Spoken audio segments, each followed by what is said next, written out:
پیارے بھائیوں، اصل میں اہل تشیع جو تھے نا، وہ تھے جو حضرت علی علیہ السلام کو تمام صحابہ کرام پر افضل مانتے تھے، بلکہ تمام اہل بیت کو تمام صحابہ کرام سے افضل مانتے تھے۔ اور در حقیقت اہل بیت کے پاس یہ تین معیار ایسے ہیں: ایک تو وہ صحابیت بھی رکھتے ہیں، دوسرا پھر وہ آل رسول بھی ہیں، تیسرا وہ اہل بیت الرسول ہے۔ ان تین مناسبت سے صحابہ کرام میں سے کچھ صحابہ کرام، یا اس وقت تو یہ صحابہ میں یہ بحث نہیں چلتی تھی، بعد میں آنے والوں میں سے لوگوں نے پھر اہل بیت کی فضیلت اختیار کی اور اہل بیت سے دین لیا، اور اہل بیت کو ہی وہ سب سے افضل سمجھتے تھے، اور اہل بیت کے ساتھ جنگ کرنے والوں کو واجب القتل سمجھتے تھے۔ تو وہ لوگ حضرت علی کے چاہنے والے تھے، ان کو حضرت علی کا شیعہ کہا جاتا تھا، شیعہ علی، اور وہی حضرت علی کے چاہنے والے کہلاتے تھے۔ دوسری طرف تھے معاویہ کے چاہنے والے، معاویہ کے گروہ والے، تو جو معاویہ کا گروہ تھا نا، وہ شیعہ معاویہ کہلاتے تھے۔ تو پھر بعد میں جو معاویہ کے چاہنے والے، وہ معاویہ کو جب حکومت ملی تو وہ بہت پہلے، لیکن معاویہ کا طرز حکومت دیکھ کر وہ شرمندہ ہو گئے، جو کہ عام فہم لوگ بھی تھے نا، انہیں پتہ چل گیا کہ یہ جو ہمیں معاویہ نے پیچھے لگا لیا تھا نا، قاتلین عثمان کا بدلہ اور یہ وہ برگلا لیا تھا ہمیں، جب اس کو حکومت ملی تو انہوں نے دیکھ لیا، حکومت کے دوران تو خوب اس نے عیاشی کروائی، لیکن لوگوں نے دیکھ لیا کہ یار یہ برحق خلیفہ نہیں ثابت ہوا۔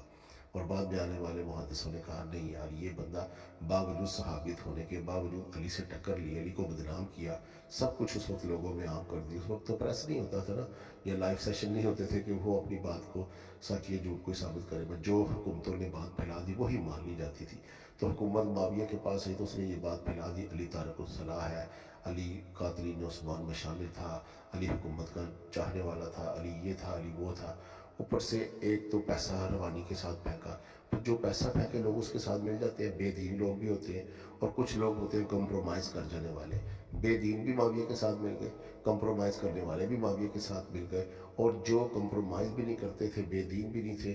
پکے دیندار تھے، وہ معاویہ نے یا قتل کروا دیے یا تلوار کے زور پر ساتھ ملا لیے۔ تو ہر قسم کا حربہ استعمال کر کے معاویہ نے ایک حکومت کا جتھا اکٹھا کر لیا، لیکن اس کے مرنے کے بعد لوگوں کو اس کے اصل چہرے کو پہچان گیا، اور پھر وہ اپنے آپ کو شیعہ معاویہ کہلانے سے شرم محسوس کرتے تھے۔ پھر وہ شیعہ معاویہ آہستہ آہستہ ختم ہو گئے۔ شیعہ علی کہلانے والے اپنے آپ کو آج بھی فخر کرتے ہیں، ہم بھی فخر کرتے ہیں، اور اس وقت بھی فخر کرتے تھے۔ یہ ایک پیور مسلمانوں کی جماعت تھی جو حضرت علی کو چاہنے والوں میں شامل تھی۔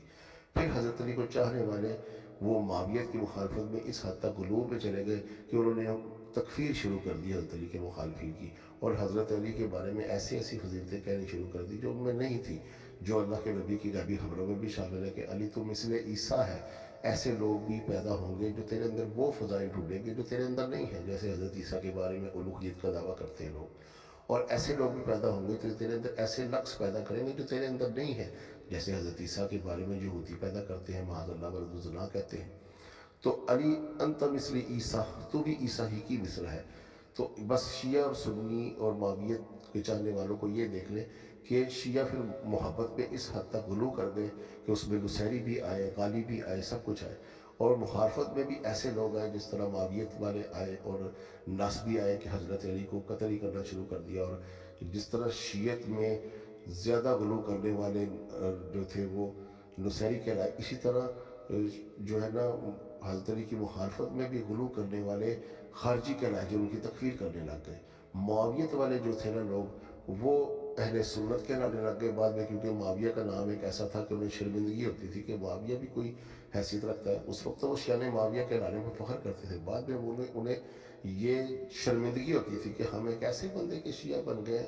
جو طلیق ابن طلیق، جس کو حکومت ملی تو فاسد، فاجر، متغلب، متسلط، ملوکیت اور کیسریت کا بانی بنا۔ پھر وہ حدیثیں بھی ساری ان کو پتہ چلتی گئیں۔ پھر اب جو ہے نا ایک ہی فرقہ رہ گیا، وہ تھا اہل تشیع، جو حضرت علی کے چاہنے والے، جو کہ برحق تھے، جو کہ حق پر اللہ کے نبی نے قرار دیے تھے، اور ان کے مقابلے میں پھر لوگوں نے معاویت کا نام چینج کر کے اہل سنت کا نام ڈال دیا۔ تو اہل سنت میں پھر وہ لوگ آئے جن کو پتہ چلا کہ نہیں، حضرت علی کرم اللہ جو حق پر تھے، پھر وہ حضرت علی سے ہی محبت کرنے لگ گئے۔ لیکن شیعت کے غلو اور شیعت کی جو ہے نا صحابہ کرام کی توہین کی وجہ سے وہ اپنے آپ کو شیعہ نہیں کرواتے تھے، پھر یہ شیعہ نام ان کے لیے بدنام ہو گیا۔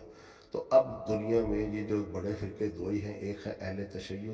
اہل تشیع کوئی برا لفظ نہیں تھا، یہ تو فخر ہونا چاہیے ہمیں کہ ہم علی کے چاہنے والوں میں سے ہو. لیکن اب عرف عام میں جس طرح وہ گالیاں دیتے ہیں، تکفیر کرتے ہیں، ابو بکر عمر کی تکفیر کرتے ہیں، عائشہ حفصہ کی، اور پھر ان کے اندر بدعات اس طرح کی چیزیں آئیں تو پھر شیعت کو بھی انہوں نے بدنام کر دیا.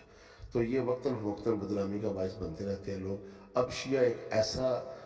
کنسپٹ بن گیا شیعہ لفظ سے کہ لوگ کہتے ہیں کہ شیعہ کا مطلب ہے ابو بکر عمر کو گالی دینا، گھوڑا نکالنا، زنجیر زنی کرنا، تعزیہ نکالنا، حضرت علی کی شان میں غلو کرنا، رسول اللہ کی زوجہ کو گالی دینا. یہ اب شیعہ کا تصور بن گیا جو کہ ذاکرین نے بنا دیا. در حقیقت اصل مسلک،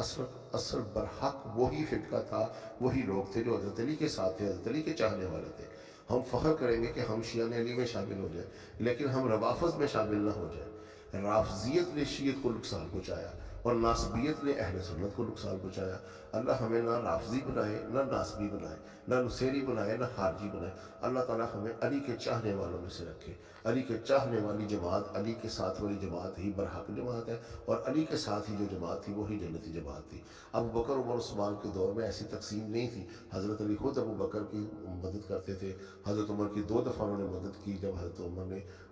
جو ہے نا مدینہ چھوڑا تو حضرت علی نے ہی وہاں پر قائم مقام رہے، اور ان کی بیعت میں بھی رہے، ان کی حفاظت بھی کرتے تھے، مشورے بھی دیتے تھے، ان کی تعریف بھی کرتے تھے. لہذا ابو بکر عمر عثمان کے دور میں ایسی تقسیم ہی نہیں تھی. یہ حضرت علی کے دور میں معاویہ کے خروج اور معاویہ کے بغاوت نے یہ معاملہ جو ہے نا وفا کیا، جس کی وجہ سے اسلام 2 ٹکڑے ہوا اور آج تک 2 ٹکڑے ہو رہا ہے.